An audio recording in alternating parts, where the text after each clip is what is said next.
ये केंद्रीय मंत्री नारायण राणे को सिंधुदुर्ग रत्नागिरी सीट से बीजेपी ने अपना प्रत्याशी घोषित किया है। महाराष्ट्र का जो कोंकण का इलाका है, शिवसेना का एक गढ़ माना जाता है और शिवसेना यहां से टिकट चाहती थी, लेकिन इसका टिकट जो है बीजेपी के खाते में चला गया है और केंद्रीय मंत्री नारायण राणे को सिंधुदुर्ग रत्नागिरी सीट से बीजेपी ने अपना प्रत्याशी घोषित किया है।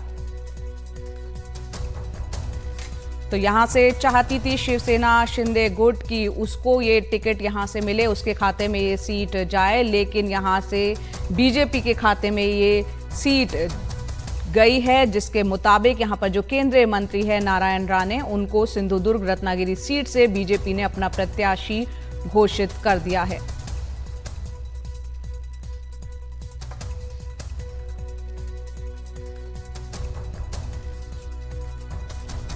तो इस बार मिलकर चुनाव लड़ रहे हैं। जिस तरह से यहाँ पर हम जानते हैं शिवसेना और अजित गुट जो है एनसीपी का दो पार्ट्स में बढ़ गई थी शिवसेना। एक तरफ एक पार्ट जो है वो इंडिया गठबंधन के साथ है, दूसरा जो है एनडीए गठबंधन के साथ है। और हमारे साथ हमारे सहयोगी रौनक जुड़ रहे हैं मुंबई से।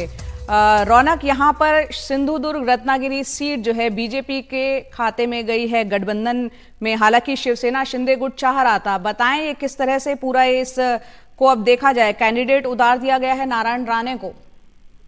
जी देखिए, निश्चित तौर पर एकनाथ शिंदे जो राज्य के मुख्यमंत्री है उनके लिए एक बड़ा झटका है, उनकी पार्टी के लिए भी बड़ा झटका है, क्योंकि अगर महाराष्ट्र के कोंकण इलाके की बात की जाए और खास तौर से सिंधुदुर्ग रत्नागिरी सीट की बात की जाए तो ये शिवसेना का पहले से गढ़ रहा है। और अब जब शिवसेना दो फाड़ हो गई है और मुख्य तौर पर वहां के लोगों के लिए एक धनुष्यबाण चुनाव चिन्ह, बहुत इंपॉर्टेंट चुनाव चिन्ह माना जाता रहा है, क्योंकि लोगों से वो जुड़ा हुआ है। लेकिन अब ईवीएम मशीन पर ये चुनाव चिन्ह देखने को नहीं मिलेगा। बीजेपी और महायुति गठबंधन में बीजेपी के खाते में सीट गई है। नारायण राणे जो राज्य के पूर्व मुख्यमंत्री रहे, मोदी सरकार में केंद्रीय मंत्री है, उनके नाम का ऐलान बीजेपी ने कर दिया है। लेकिन एकनाथ शिंदे के लिए और उनकी पार्टी के लिए बड़ा झटका है, क्योंकि उदय सामंत और इतने नहीं तो जो उनके भाई है किरण सामंत, वो लगातार इस सीट के लिए लॉबिंग कर रहे थे, प्रेशर जो है बनाया जा रहा था। लेकिन अब ये साफ हो गया कि सीट पर नारायण राणे बनाम विनायक राउत के बीच में मुकाबला होगा। जी रौनक, जब जैसे कि आप भी बता रहे हैं, कोंकण जो है ये पूरा वो इलाका जहां से कि शिवसेना शिंदे गुट चाह रहा था कि सीट उसको मिले, लेकिन बीजेपी के खाते में गई है, तो यहाँ पर किस फैक्टर्स को ध्यान में रखते हुए ये निर्णय लिया गया है?